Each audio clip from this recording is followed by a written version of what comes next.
Hello bankers, welcome back to Sure Increment. आज हम module A का चैप्टर पे infrastructure including social infrastructure start करेंगे। Let us look at the objectives. ये हमारे चैप्टर के ऑब्जेक्टिव्स रहेंगे।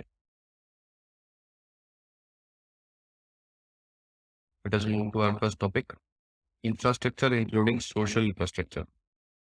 Infrastructure investment increases the capital stock required for economic development. Historically, infrastructure in India has always been funded by the government. Historically हम देखें तो government of India ने ही infrastructure को अभी तक फंड किया है। However, considering the paucity of public resources and the necessity to redirect precious public resources to health and education, attempts have been made to encourage private sector investment in development of infrastructure.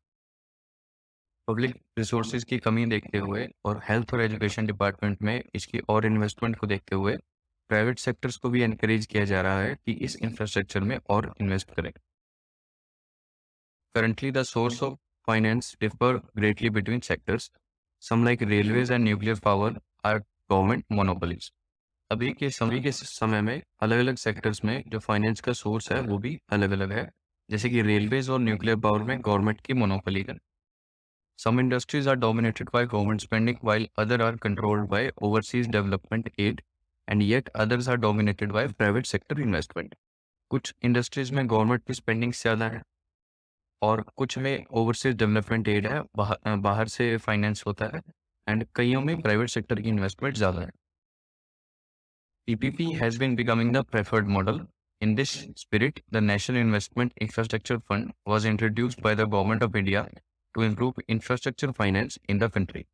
इसी infrastructure में investment और अलग अलग sectors में investment के लिए PPP एक पसंदीदा मॉडल बनता जा रहा है और इसी को आगे बढ़ाते हुए इंफ्रास्ट्रक्चर फाइनेंस को और आगे बढ़ाने के लिए गवर्नमेंट ऑफ इंडिया ने national investment and infrastructure fund NIIF को इंट्रोड्यूस किया है।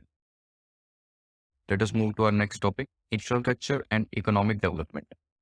Infrastructure is the foundation of economic growth and it encompasses the physical, natural and organizational structure required for long-term economic development.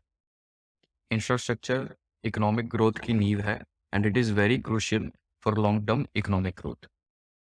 Economic infrastructure facilitates labor and capital mobility within and between economies.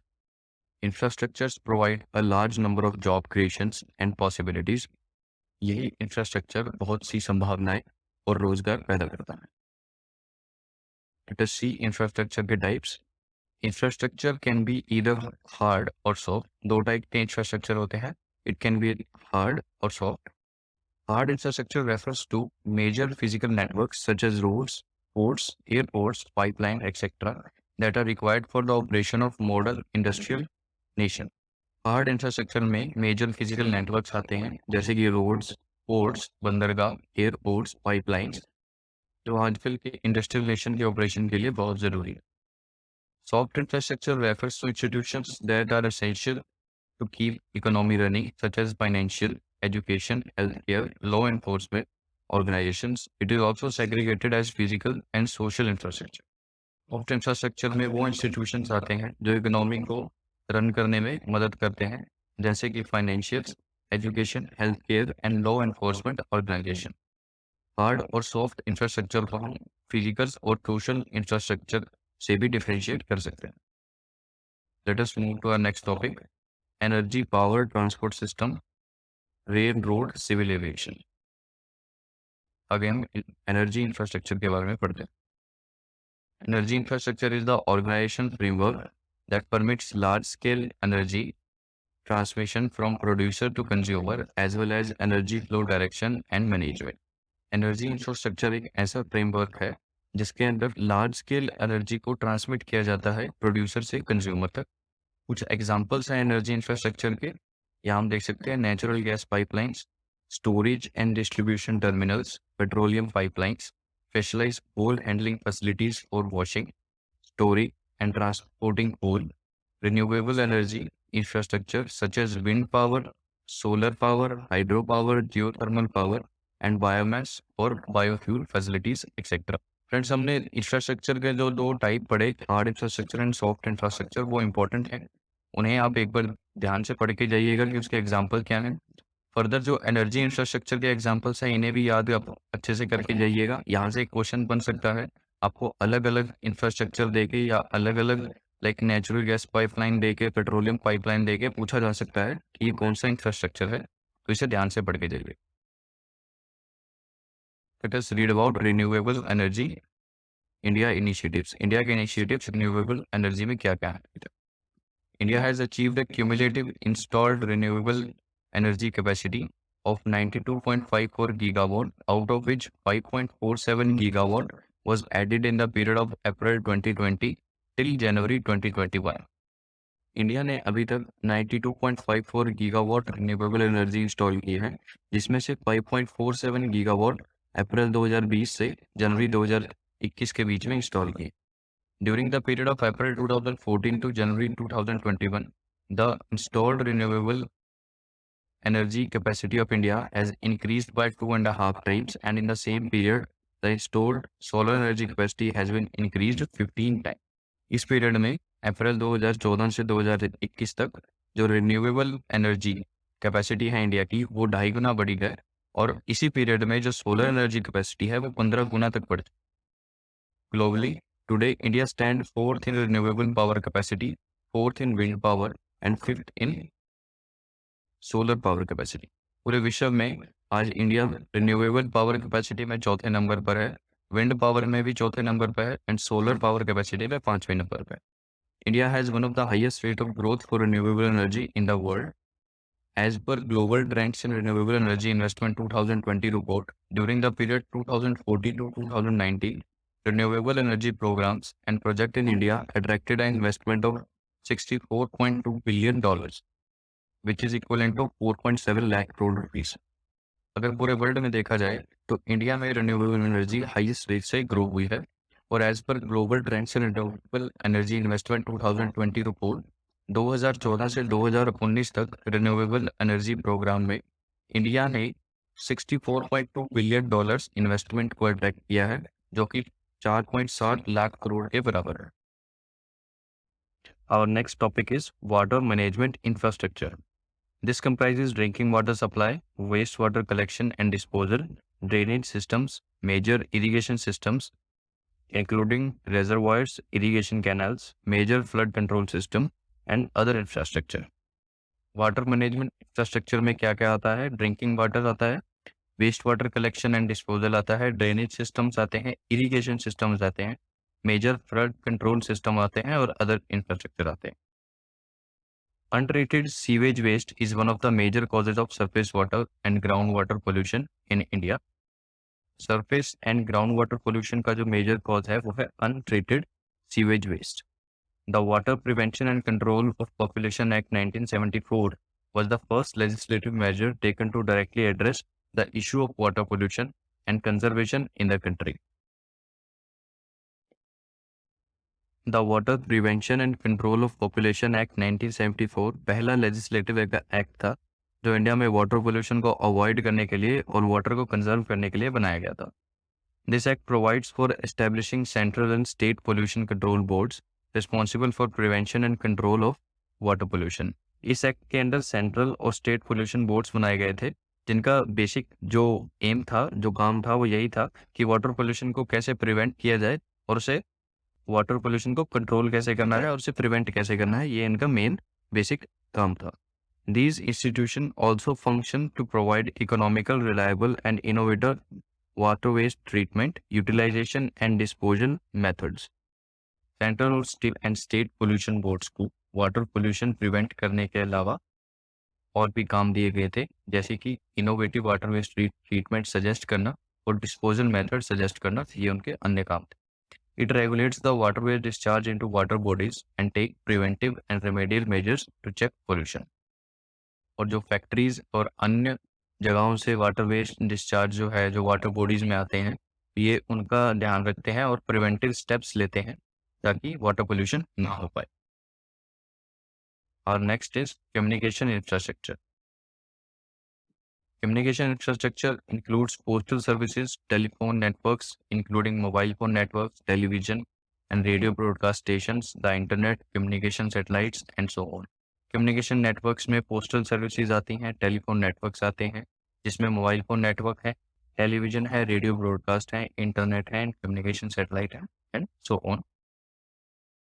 Few of the initiatives taken by government to boost communication infrastructure in India. Government of India के द्वारा जो initiative ले गए हैं communication infrastructure को बढ़ावा देने के लिए, उसके कुछ पॉइंट्स है, देखते हैं. FDI cap in the telecom sector has been increased from 100% from 74%. FDI जो फॉरेन डायरेक्ट इन्वेस्टमेंट है वो टेलीकॉम सेक्टर में पहले 74% होता था, अब गवर्नमेंट ने उसे 100% कर दिया है. फ्रेंड्स, ये इंपॉर्टेंट क्वेश्चन है, ये एग्जाम में पूछा जा सकता है. FDI का जो कैप गवर्नमेंट ने बढ़ाया है टेलीकॉम सेक्टर में वो 100% हो गया है, इसे ध्यान रख के जाइए. डिपार्टमेंट ऑफ टेलीकम्युनिकेशन लॉन्च तरंग संचार, a web portal sharing information on mobile towers and EMF emission compliances. Department of communication ने एक नया पोर्टल लॉन्च किया है तरंग संचार, जिसमें कि वो mobile towers and EMF emission के जो कंप्लायंस है उसकी इंफॉर्मेशन अवेल करवाते हैं. The government has approved a project at a cost of 20,000 crores for creating a national optical fiber network, which will provide broadband connectivity to 2.5 lakh gram panchayat for various applications like e-health, e-education and e-governance. Government of India ने एक project launch किया है जिसका cost है 20,000 करोड़, जिससे कि वो national optical fibre network बनाएंगे जो कि प्रोवाइड करेगा ब्रॉडबैंड 2.5 लाख ग्राम पंचायत को, जिससे कि वो e-health, e-education and e-governance जैसी एप्लीकेशंस यूज कर पाएंगे. Next is critical infrastructure. The assets on which the broader company is dependent are referred to as critical infrastructure. ऐसे assets जिसके ऊपर पूरी लगभग सारी इकोनॉमी डिपेंडेंट है उसे हम क्रिटिकल इंफ्रास्ट्रक्चर के नाम से जानते हैं. Electricity generation, transmission and distribution, gas production, transport and distribution, oil and oil product production, transport and distribution, telecommunication, water supply, agriculture, food production and distribution, public health, transportation systems, financial services, and security services, including police, military, are included in critical infrastructure category. ये सब examples हैं critical infrastructure के जो अभी हमने देखे. Almost वो सभी सर्विसेज जो गवर्नमेंट के द्वारा दी जाती हैं, चाहे वो इलेक्ट्रिसिटी जनरेशन हो, गैस प्रोडक्शन हो, ट्रांसपोर्ट हो, टेलीकम्युनिकेशन हो, वाटर सप्लाई हो, एग्रीकल्चर हो, फूड प्रोडक्शन हो, फाइनेंशियल सर्विसेज, बैंकिंग हो या सिक्योरिटी सर्विसेज हो, पुलिस हो, मिलिट्री हो, ये सभी क्रिटिकल इंफ्रास्ट्रक्चर की कैटेगरी में लाई करते हैं. ट्रांसपोर्ट इंफ्रास्ट्रक्चर के बारे में पढ़ते हैं. Road transport. National highway network to be expanded by 25,000 kilometre in 2022-23. National highway का जो नेटवर्क है वो 25,000 किलोमीटर तक एक्सपेंड किया जाएगा 2022-23 में. ₹20,000 crore to be mobilised for national highway network expansion. 20,000 crore रुपए मोबिलाइज किए जाएंगे नेशनल हाईवे नेटवर्क एक्सपेंशन के लिए. Next is multi modal logistic parks.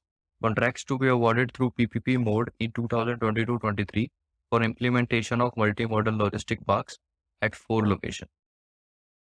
Multi modal logistic parks basically friends क्या होता है, कोल्ड स्टोरेज फैसिलिटीज होती हैं. Let us move to next topic.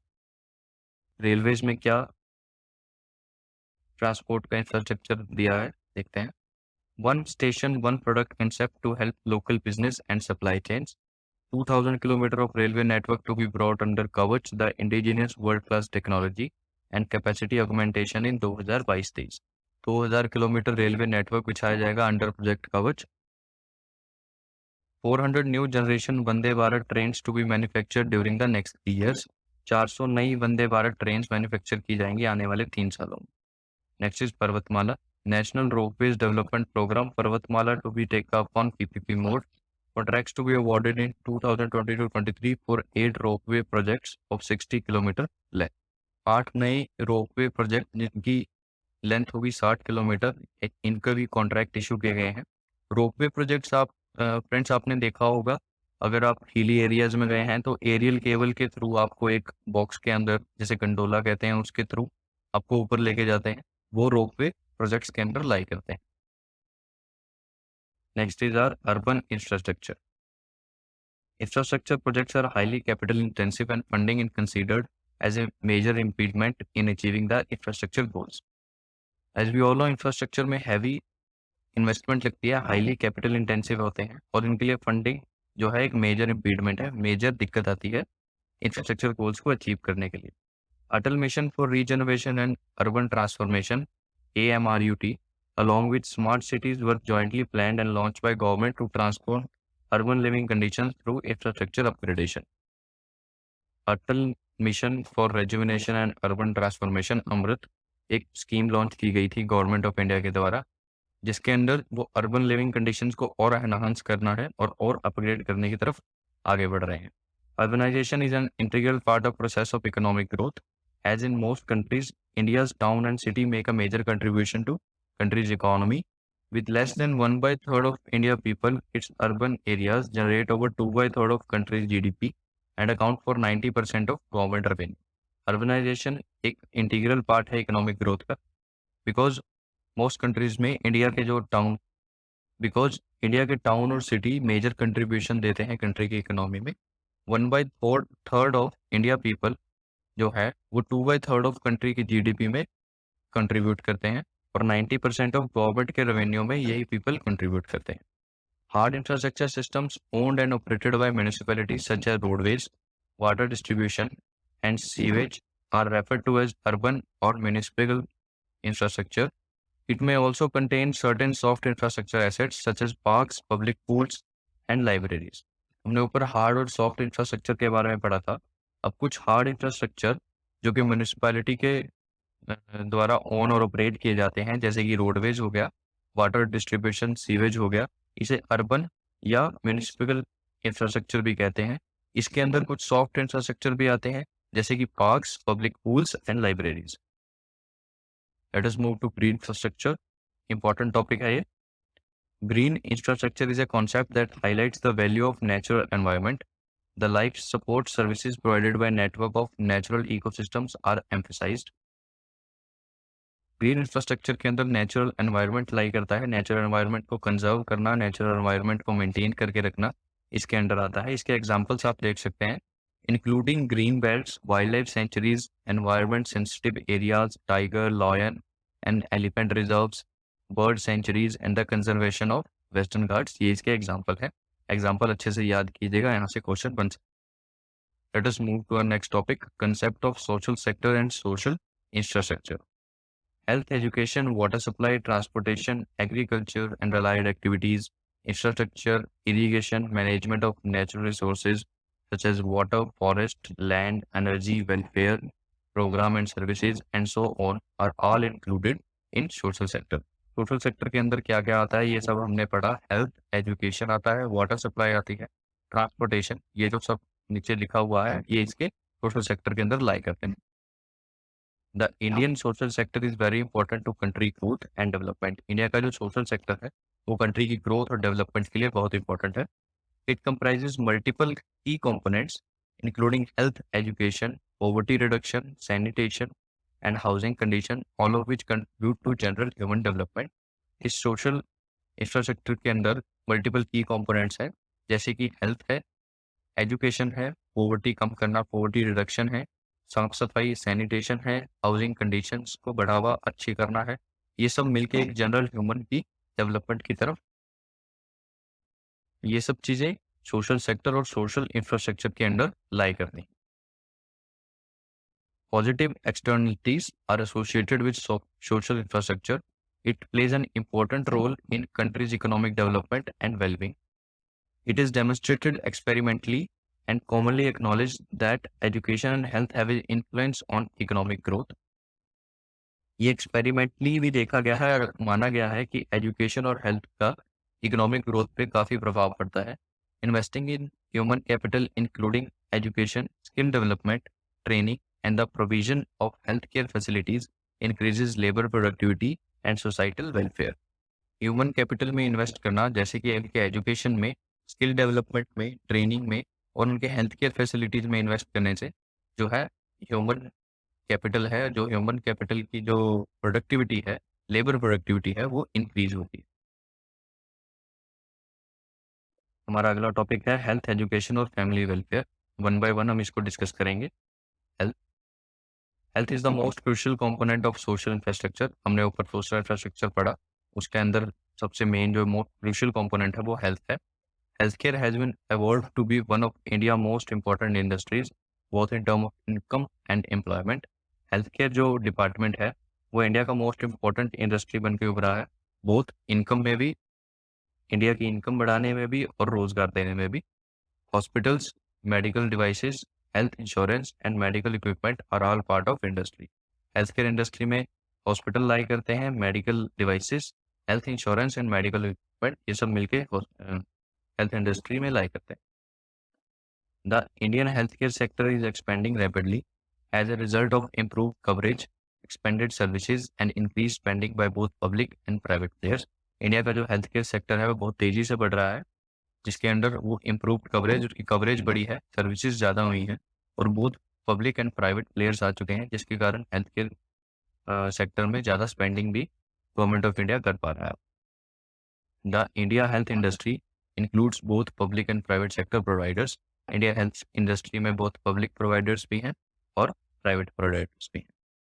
The necessity for a strong and resilient healthcare infrastructure was emphasized during the recent COVID-19 pandemic, which exposed the weakness in social infrastructure across geographies. कोविड-19 के दौरान हमने देखा कि India की जो social infrastructure के अंदर जो हेल्थ इंफ्रास्ट्रक्चर है उसके अंदर काफ़ी लूप होल्स हैं और उसे और ज़्यादा स्ट्रॉन्ग करने की ज़रूरत है. A growing middle class population along with an increase in the prevalence of new illness is driving greater demand for health insurance coverage. With rising demand for inexpensive and high quality healthcare, health insurance penetration is expected to increase in future years. जैसे जैसे high quality health care की demand बढ़ रही है वैसे वैसे health insurance का जो पेनिट्रेशन है डीपर लेवल पे, ग्राउंड लेवल पे, क्योंकि काफ़ी लोग अभी हेल्थ केयर इंश्योरेंस में बिलीव नहीं करते हैं. जो अवेयर हैं वो हेल्थ केयर अपना इंश्योरेंस लेकर रखते हैं, बट आने वाले सालों में इसकी अवेयरनेस और बढ़ेगी और पेनिट्रेशन और बढ़ेगी. According to the Economic Survey 2021 and 22, the healthcare sector budget spending was 4.7 lakh crore in 2021 and 22, accounting for roughly 2.1% of GDP. 2021-22 में जो हेल्थ केयर सेक्टर का जो बजट था वो 4.7 लाख करोड़ था, जो रफली 2.1% था इंडिया की जीडीपी के एंड 6.6% ऑफ टोटल एक्सपेंडिचर के. Over time, both the government and private entities have increased their investment in the healthcare industry. And समय के साथ साथ गवर्नमेंट ने भी और प्राइवेट एंटिटीज ने भी अपनी इन्वेस्टमेंट को बढ़ाया है इस इंडस्ट्री में. The 2017 National Health Policy aimed to boost government health spending to 2.5% of GDP by 2025. 2017 जो नेशनल हेल्थ पॉलिसी आई थी उसका ये एम था कि 2025 तक 2.5% ऑफ जो इंडिया की जीडीपी है वो हेल्थ सेक्टर में लगाई जाए. Next important sector is social sector के अंदर जो आता है, सोशल इंफ्रास्ट्रक्चर के अंदर education. Education is a critical factor in any country's economic development. Since its inception India has been committed to increase literacy rates in the country. Education किसी भी country की इकोनॉमिक डेवलपमेंट के लिए एक critical factor है और after independence India committed रहा है अपनी लिटरेसी रेट्स को बढ़ाने के लिए और अभी भी कमिटेड है. Even now, the government of India runs several programs to increase primary and secondary education. अभी भी गवर्नमेंट प्राइमरी और सेकेंडरी एजुकेशन को बढ़ाने के लिए कमिटेड है. ज़्यादा से ज़्यादा डीपर लेवल पे, ग्राउंड लेवल पे एजुकेशन अभी प्रदान की जा रही है. Education is a fundamental and human right, not a privilege. Education जो है वो एक फंडामेंटल और ह्यूमन राइट है, ये कोई प्रिविलेज नहीं है, कोई विशेष अधिकार नहीं है, किसी विशेष जाति का कोई अधिकार नहीं है, ये फंडामेंटल और ह्यूमन राइट है. The right to education is legally guaranteed to all citizens without exception. The constitution 86th Amendment Act of 2002 incorporated Article 21A into the Indian Constitution to provide free and compulsory education to all children aged 6 to 14 years as a fundamental right. Constitution में 86th amendment किया गया था 2002 में और article 21A के under ये कहा गया था कि सभी को फ्री और कंपलसरी एजुकेशन देनी है बच्चों को जिनकी उम्र 6 साल से लेकर 14 साल है और ये उनका कोई स्पेशल प्रिविलेज नहीं, ये उनका फंडामेंटल राइट है. The government just announce the national education policy of 2022. that will replace the 34-year-old National Education Policy of 1986. Government ने अभी नई एजुकेशन पॉलिसी अनाउंस की है 2022 की, जो कि 34 साल पुरानी नेशनल एजुकेशन पॉलिसी जो 1986 में दी गई थी उसको रिप्लेस करेगी. The new national education policy is built on 4 pillars. 4 pillars पे ये न्यू एजुकेशन पॉलिसी बिल्ट है. ये 4 पिलर्स याद रखिएगा: accessibility, equity, quality and accountability. Accessibility, equity, quality, and accountability. The old 10+2 structure will be replaced by 5+3+3+4 framework that includes 12 years of education and 3 years of anganwadi and preschool.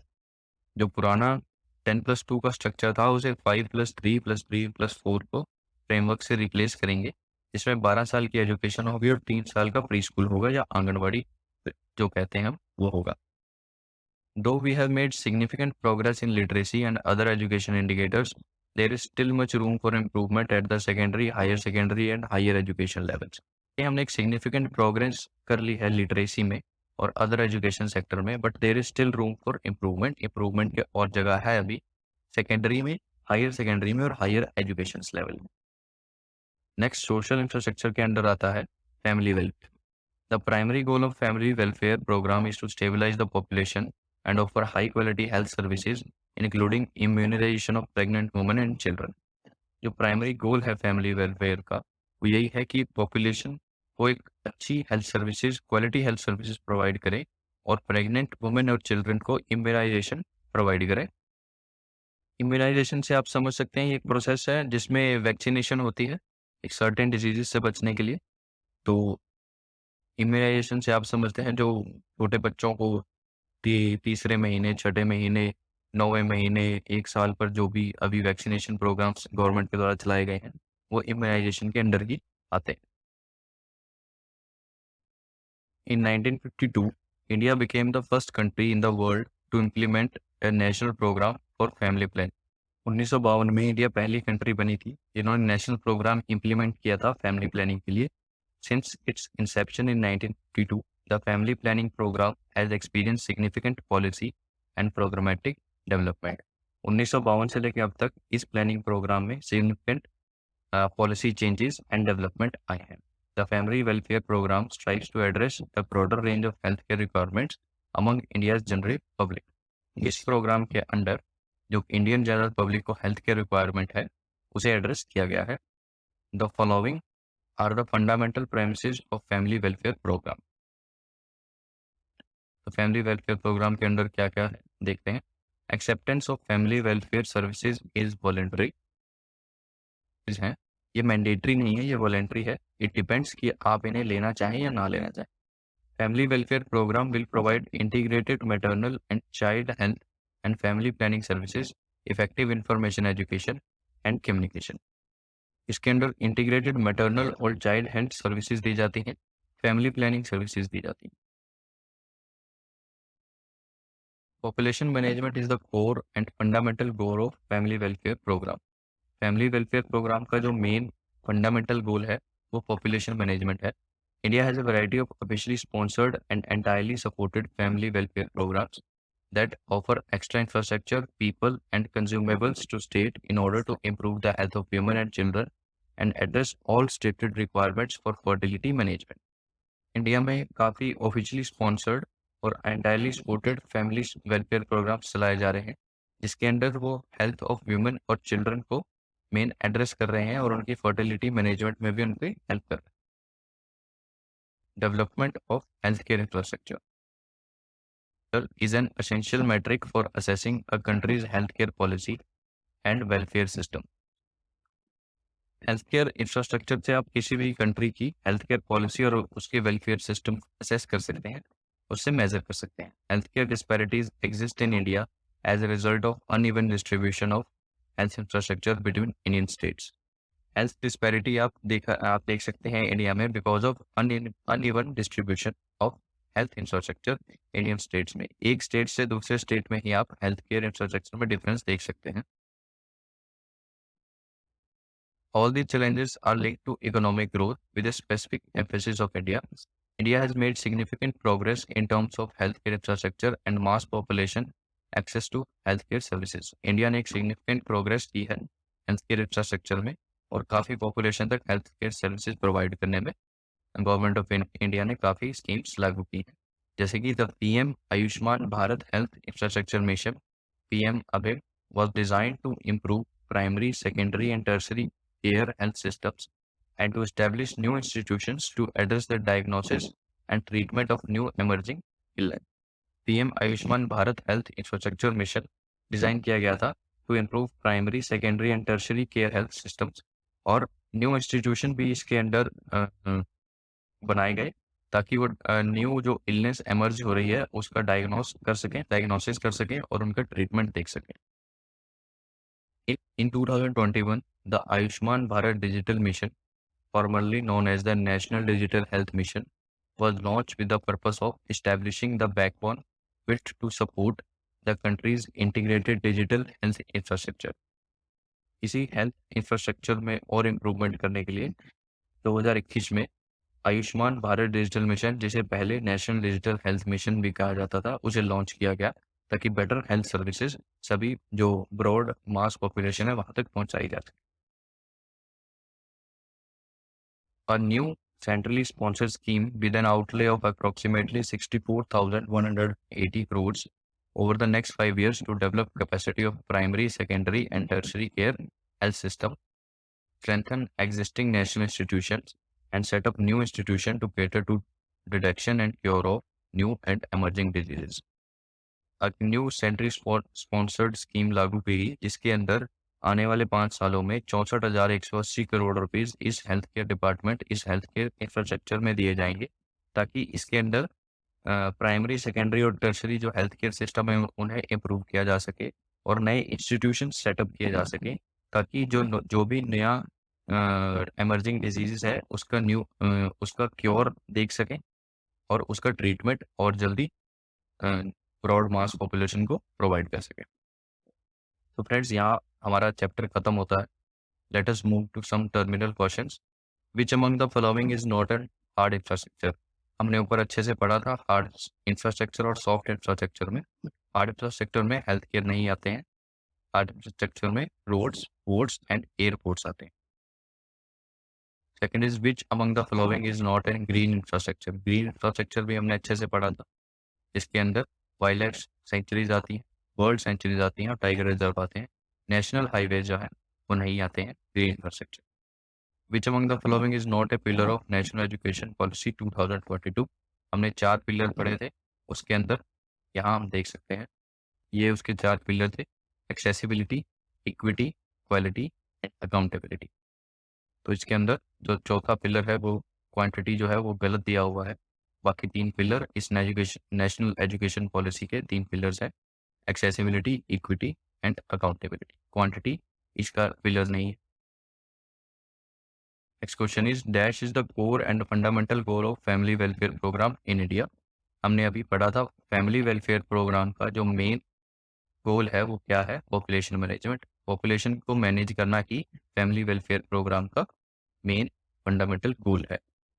तो guys यहीं हमारा ये chapter खत्म होता है। Thank you for watching and if you like this video please hit the like button and subscribe to our channel. Thank you.